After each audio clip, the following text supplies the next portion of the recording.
SIR எனப்படும் வாக்காளர் பட்டியல் சிறப்பு தீவிர திருத்த நடவடிக்கை நாட்டில் பெரும் விவாதத்தை ஏற்படுத்தி இருக்கிறது. வழக்கமாக வாக்காளர் பட்டியல் திருத்த நடவடிக்கை சம்மரி ரிவிஷன் அல்லது இன்டென்சிவ் ரிவிஷன் என்கிற பெயரில் அவ்வப்போது நடந்திருக்கின்றன. ஆனால் இப்போது வாக்காளர்களின் குடியுரிமையை பரிசோதிப்பதற்கான ஒரு நடவடிக்கையாக இதனை மேற்கொண்டிருப்பது அதிர்ச்சி அளிக்கிறது.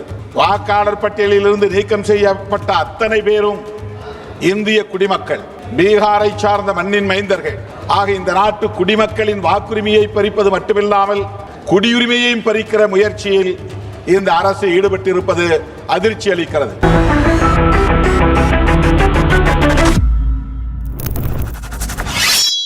எஸ்ஐஆர் எனப்படும் வாக்காளர் பட்டியல் சிறப்பு தீவிர திருத்த நடவடிக்கை நாட்டில் பெரும் விவாதத்தை ஏற்படுத்தி இருக்கிறது. காங்கிரஸ் உள்ளிட்ட அனைத்து எதிர்க்கட்சிகளும் இதற்கு கடுமையாக எதிர்ப்பு தெரிவித்து வரும் நிலையிலும் இதனை தொடர்ந்து நடைமுறைப்படுத்தி வருவது அதிர்ச்சி அளிக்கிறது. எஸ்ஐஆர் தேர்தல் காலம் அல்லாத பிற காலங்களில் நடைமுறைப்படுத்த வேண்டிய ஒன்று. வழக்கமாக வாக்காளர் பட்டியல் திருத்த நடவடிக்கை சம்மரி ரிவிஷன் அல்லது இன்டென்சிவ் ரிவிஷன் என்கிற பெயரில் அவ்வப்போது நடந்திருக்கின்றன. ஆனால் இப்போது வாக்காளர்களின் குடியுரிமையை பரிசோதிப்பதற்கான ஒரு நடவடிக்கையாக இதனை மேற்கொண்டிருப்பது அதிர்ச்சி அளிக்கிறது. மக்கள் பிரதிநிதித்துவ சட்டத்தின்படி செயல்படக்கூடிய தேர்தல் ஆணையம் ஒரு வாக்காளரின் குடியுரிமையை சோதிக்க அதிகாரம் கொண்டிருக்கிறதா? அதிகார வரம்பை மீறி தேர்தல் ஆணையம் இப்படி செயல்படுவது அரசமைப்பு சட்டத்திற்கு எதிரானதாகும். வாக்குரிமையை பறிப்பது மட்டுமில்லாமல் இந்த மண்ணின் மைந்தர்களின் குடியுரிமையை பறிக்கிற முயற்சியாக இது அமைந்திருக்கிறது. பீகாரில் நடைபெற்ற சட்டமன்ற பொதுத் தேர்தலில் 47 லட்சம் பேர் வாக்காளர் பட்டியலில் இருந்து நீக்கம் செய்யப்பட்டிருக்கிறார்கள். அண்டை நாடுகளில் இருந்து ஊடுருவி வரக்கூடியவர்களுக்கு வாக்குரிமையை அளிக்கக்கூடாது என்கிற அடிப்படையில் இந்த நடவடிக்கை மேற்கொள்ளப்படுவதாக ஆளும் கட்சி தரப்பிலும் தேர்தல் ஆணையத்தின் தரப்பிலும் சொல்லப்படுகிறது. ஆனால் பீகாரிலே நீக்கம் செய்யப்பட்டிருக்கிற 47 லட்சம் பேரில் யாராவது ஒருவர் அண்டை நாட்டை சார்ந்தவர் என்று அடையாளம் காட்ட முடியுமா? வாக்காளர் பட்டியலில் இருந்து நீக்கம் செய்யப்பட்ட அத்தனை பேரும் இந்திய குடிமக்கள், பீகாரை சார்ந்த மண்ணின் மைந்தர்கள் ஆக இந்த நாட்டு குடிமக்களின் வாக்குரிமையை பறிப்பது மட்டுமில்லாமல் குடியுரிமையையும் பறிக்கிற முயற்சியில் இந்த அரசு ஈடுபட்டிருப்பது அதிர்ச்சி அளிக்கிறது. இதைத்தான் அரசியல் நிர்ணய சபையில் புரட்சியாளர் அம்பேத்கர் அவர்கள் பேசுகிற போது எதிர்காலத்தில் இந்த நாட்டின் குடிமக்களின் வாக்குரிமையை பறிக்கிற நிலை உருவாகும் என்கிற அச்சத்தை வெளிப்படுத்தியதோடு மட்டுமில்லாமல் வாக்குரிமையை அடிப்படை உரிமையாக ஆக்க வேண்டும் என்ற கோரிக்கையை முன்வைத்தார். அந்த கோரிக்கை எவ்வளவு நியாயமானது என்பதை இந்த சூழலில் எண்ணி பார்க்க கடமைப்பட்டிருக்கிறோம்.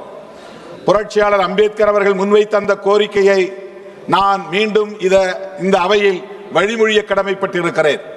வாக்குரிமையை, வாக்காளர்களின், இந்த குடிமக்களின் வாக்குரிமையை அடிப்படை உரிமையாக அரசமைப்பு சட்டத்தில் இணைக்க வேண்டும்.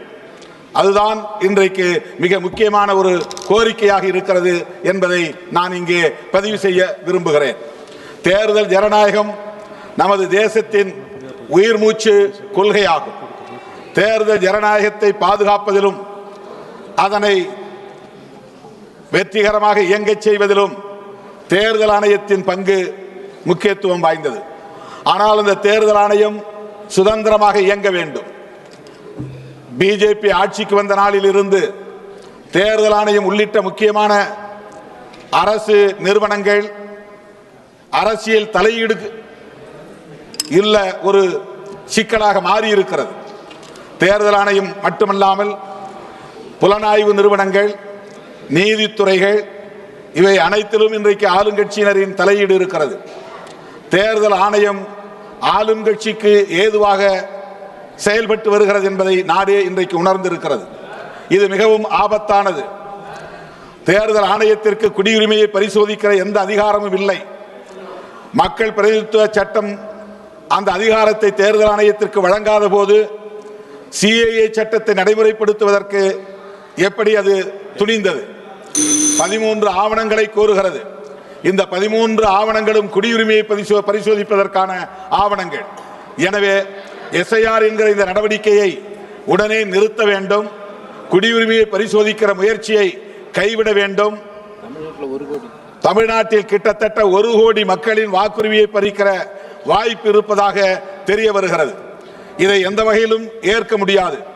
அண்டை நாடுகளில் இருந்து ஊடுருவல் நடக்கிற மாநிலங்களில் தமிழ்நாடு ஒருபோதும் இடம்பெறாது. இலங்கை தமிழர்கள் அங்கே வருகிறார்கள் என்றாலும் கூட அவர்கள் சட்டவிரோதமாக குடியேறவில்லை. அரசின் அனுமதி பெற்றுத்தான் தங்கியிருக்கிறார்கள். ஆகவே எந்த வகையிலும் இந்த நடவடிக்கையை ஏற்க முடியாத சூழல் உள்ளது. இதை உடனடியாக கைவிட வேண்டும். புரட்சியாளர் அம்பேத்கர் அவர்கள் முன்மொழிந்த கோரிக்கையை மீண்டும் நான் வலியுறுத்த விரும்புகிறேன். வாக்குரிமையை அடிப்படை உரிமையாக்க வேண்டும். குடியுரிமையை பரிசோதிக்கிற முயற்சியாக இதை மேற்கொள்ளக்கூடாது. தேர்தல் ஆணையத்திற்கு அதிகாரம் இல்லை என்பதை மீண்டும் பதிவு செய்து இந்த இவிஎம் முறையை கைவிட்டு மீண்டும் வாக்குச்சீட்டு முறையை நடைமுறைக்கு கொண்டு வர வேண்டும் என்று வேண்டுகோள் விடுத்து முடிக்கிறேன். நன்றி, வணக்கம். ஊடகம், கார்ப்பரேட், அரசியல்வாதிகளின் கைப்பாவையாக, அடிமைகளாக இருந்தது போதும். இனி சாட்டை எடுத்து சுழற்றும் நேரம் வந்துவிட்டது. ஊடகம் பொதுமக்களாகிய உங்களுக்காக, உங்களாலேயே இயக்கப்பட வேண்டும். ஊடக சுதந்திரத்திற்காக உங்களின் பங்களிப்பை இன்றே அளித்திடுங்கள்.